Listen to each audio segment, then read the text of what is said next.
Welcome, Player 1. Please insert coin to play.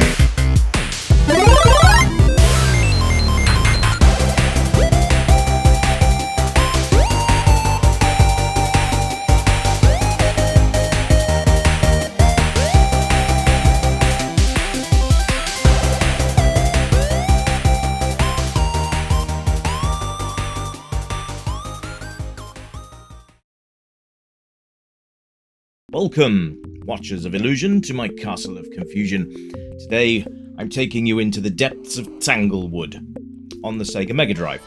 This is a indie game, and it was released a couple of years ago, I believe.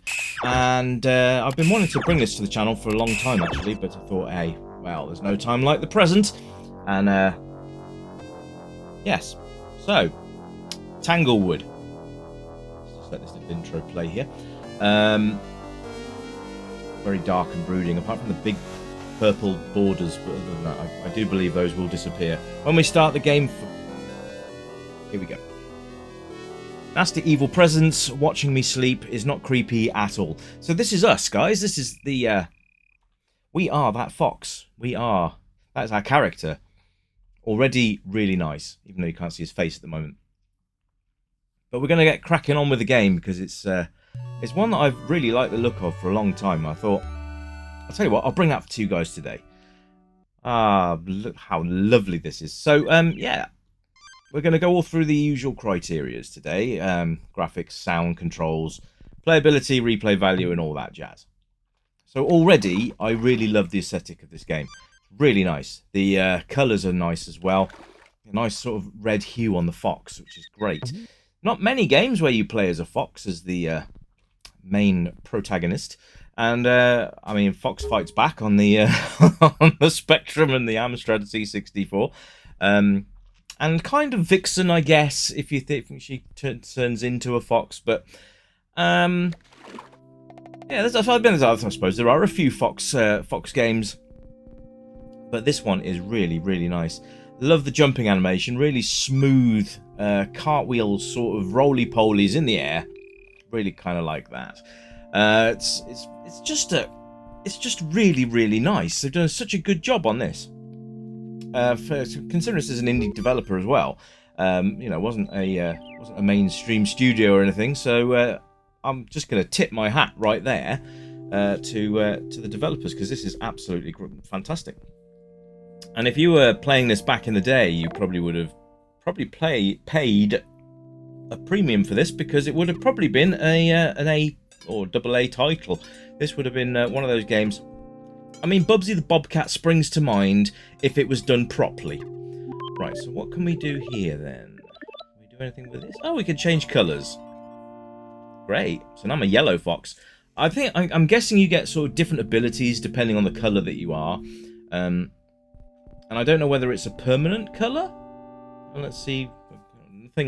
Nothing has happened so far. Bit of Sonic kind of thing there. Oh, those mushrooms that bounce you around. But so there's lots of things you can sort of look at and do. So you there's a little blue creature there. I'm not going to bother with him at the moment. But we'll just. Oh, we can't get back up there. Oh, yes, we can. Hey, excellent. So absolutely a platforming game, as you can see. Little blue guy just really wants to get under my skin, doesn't he? So these little guys change the colour of your fox, which, like I said, I think it obviously gives you different abilities, but we'll find that out as we go on. I'm just sort of finding my feet at the moment. So there's fireflies that you can collect. You probably saw one earlier on. I did see it. I just literally fell off the edge of the platform before I got to collect it. But there are fireflies you can collect in the level, sort of bonus points and all that jazz. As a UI goes, there isn't one, which is really interesting. So there's no hit points. I'm guessing it's a one hit death type affair, because there's I absolutely have no idea where I'm going, by the way. So there's no hit sort of points. So it's probably going to be a one hit death. I'm guessing you've got infinite lives though. So we'll figure that out as we play. But it's lovely, isn't it? Look at the background as well. Got some really nice scrolling in the background. It really gives you the idea that we are in a thick forest, and we need to go and combat some evil. Oh yes. So you'll see that enemy types, well, there aren't really any, are there? Not that I've spotted so far. We will figure out what this yellow fox ability is in a minute. So, that will... Oh, hang on. Oh, I can float. Oh, it turns me into a flying fox. Okay, cool. Or a floating fox. We like floating foxes, guys. We like floating foxes. So, yeah, I'm really like this. This is great. And I like the fact that the abilities aren't permanent. You have to actively find those little guys, roll them into the nests, and then you can use them. I like that. That's quite a nice system mechanic there. The fact that you can't just switch between them at will is also quite nice. Okay, I can't get back up there. Right. So I've probably pushed that boulder in completely the wrong direction, haven't I? That looks like a save point. Yes, that's where the boulder should have gone. Let's see if I can go and roll it back again, because that would be good. So controls, they're quite easy, really. Obviously, it takes the 3 buttons of the Mega Drive pad and uses each one, so that's quite cool. So you've got like a use button, which is what I'm using now. You hold that down, you can push and pull rocks. I think actually you need to push. You push these things around to where you need them to be, and all that works quite nicely. Then you've got jump, and I think that's about it actually. Jump. Yeah. You hold down another button as well, and you can do your floaty thing when you find the yellow little guys. But yeah, I'm really actually enjoying this, and the controls up, down, left, and right are all working perfectly fine. Very receptive to input commands, which is really nice. The worst thing you can have in a game is when you have input that just doesn't hit when you need it to or want it to. You see, there's the fireflies. Just keep collecting them. I'm not sure if it actually gives you anything because there's no score or anything here, so that's another thing really that I don't know what they give you if you collect all of them. I will find my way out of here in a minute, guys. I'm like I said, there's not really my oh, right. So the blue guy kills you if you corner him. That's not very nice. But at least we start here again. So it is basically based on as many lives as you can chew through. So I don't know if this saves to cart or not, or whether you just literally start again when you come to play a new game. But this game will keep you occupied for quite a long time. Now, there is sound and music in the game. The music's kind of in little vignettes, so it's kind of situational, I found with this, which is an interesting way. So you get no sort of through music. There's no sort of constant music, but you will get bits streaming in here and there, which adds to the atmosphere, actually. It doesn't take anything away. If anything, it adds to the game, which I quite like. It doesn't distract you. You've got quite a lot of stuff that you can get on with, which is nice. Sound effects are there, which is nice. Nothing too intrusive, nothing too loud and annoying, which is great. And if you had a Mega Drive back in the day and you played this on it, I think you'd be blown away. Because, I mean, I'm playing this on... I don't remember what the emulator is now. But it works really, really well. And look for Sega Mega Drive emulation. I'm sure you'll find something that will suit you. Obviously, there's the big hitters like RetroArch and things like that. Always worth a try. Bit complicated to set up, but at the end of the day, it's worth your time as it's a multi-emulator. So have a go at that one if you want. Lots of guides out there on YouTube how to set that up. But this isn't. This is Emu Hawk, I think, this one, or Retro Biz, one of the two. But it's very good. Runs Mega Drive really smoothly, as you can see. I really don't want to piss that little guy off again, because he'll kill me again, won't he? But you can see you've got no attacks here. I love the fact that you can stand upright as well before you... Oh, yeah. If you corner him, he turns into a little demon bugger, and then he'll kill you.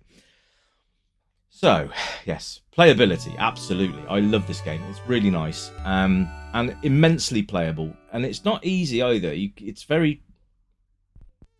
Well, it's easy to get lost, as you can see from this. If you're very good at mapping things in your head, you won't have a problem with this. But me, I'm not a good person with maps at all. In fact, I need a sat-nav just to get to my front door.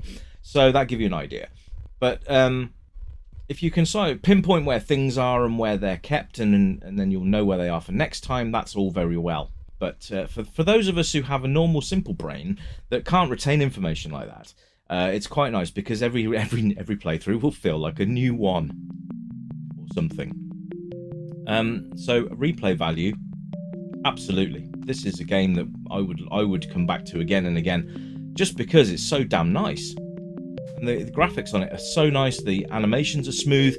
Everything just comes together like a really neat package. Oh look, we found another one of these little yellow guys. So there looks like there's probably going to be a section where I'm going to have to glide again, because these guys pop up when you need them, which is quite nice.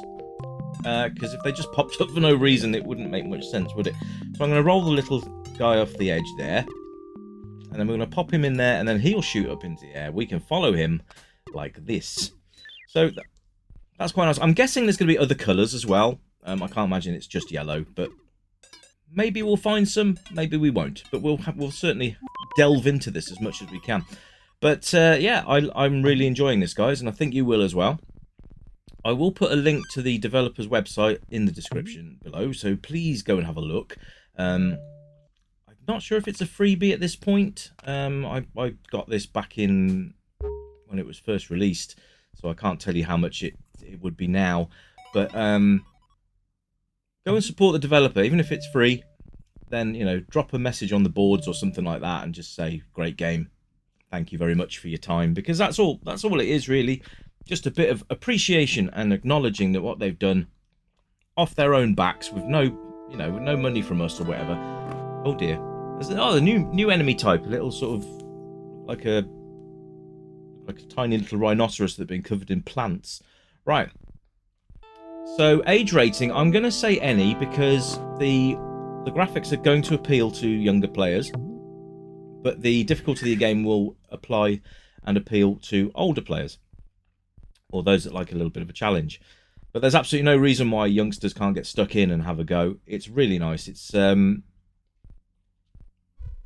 would say it's pretty much instantly accessible to most. Just to the fact the ease of the controls as well. I can't roll these boulders past these little stones, but I can't move these little stones. If that makes sense. Anyway, we shall persevere. But this is a game I highly recommend. Absolutely fantastic platformer and lots of fun as well. We're going to try and get out. Let's see, that's where I would think the rock would need to go, but I can't. Maybe I've got to find a different way of getting up there. Perhaps that's what we need the yellow guy for. But we will continue.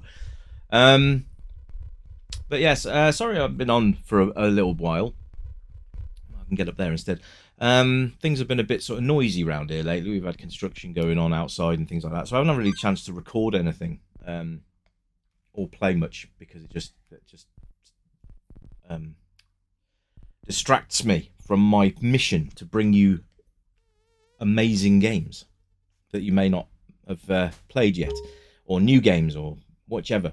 I really like the new indie releases that have come out recently as well, which is great. But I'm going to go backtrack and bring you games from that you would have already heard of, or maybe you haven't, depending on which location you are from. So I did have Twisted Metal lined up. I have still got it ready to go.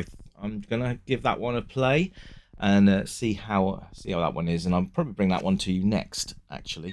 But I want to get back into the C64 stuff, the Spectrum stuff, the Amstrad stuff, the Amiga stuff. Well, all of it, really. So let me know in the comments below what your sort of preferred system is and why, or what your favourite game of all time has been while you were growing up, or even now. But a bit of exciting news, actually. Anyone who's a fan of Five Nights at Freddy's, I got an email from the developer asking if I would review their game, Five Nights at Freddy's Into the Pit. So I will bring that to the channel at some point soon as well. I don't know if it's my cup of tea or not, but as a courtesy sent me a code. I will endeavour to bring that to you guys soon as well, and we'll have a look at that together. But until then, my friends, it's bye for now, because I think I've basically told you everything there is to know about this game, and I hope you go out and try it yourselves. And if you do, let me know in the comments what you think, because I think you'll love it. So yes, I'll be back very soon with something to look at. Probably be Twisted Metal, I think. But don't hold me to that, because I change my mind on such a regular basis. But there you go. Anyway, hopefully back on a more permanent schedule. When the kids are back at school, it'll be a lot easier as well. So only 2 more weeks of school holidays, and then I'm back to being on my own on a more frequent basis, and I can bring you guys a lot more content. Oh yeah. So hope you guys are having a good week so far. I know it's only Monday, but let's see if this review has cheered you up, ready to gear you up for the week ahead. Anyway, my friends, it's time for me to go. I will be back very soon. You guys look out for each other. Keep it retro, and as usual, it's bye for now. Bye-bye!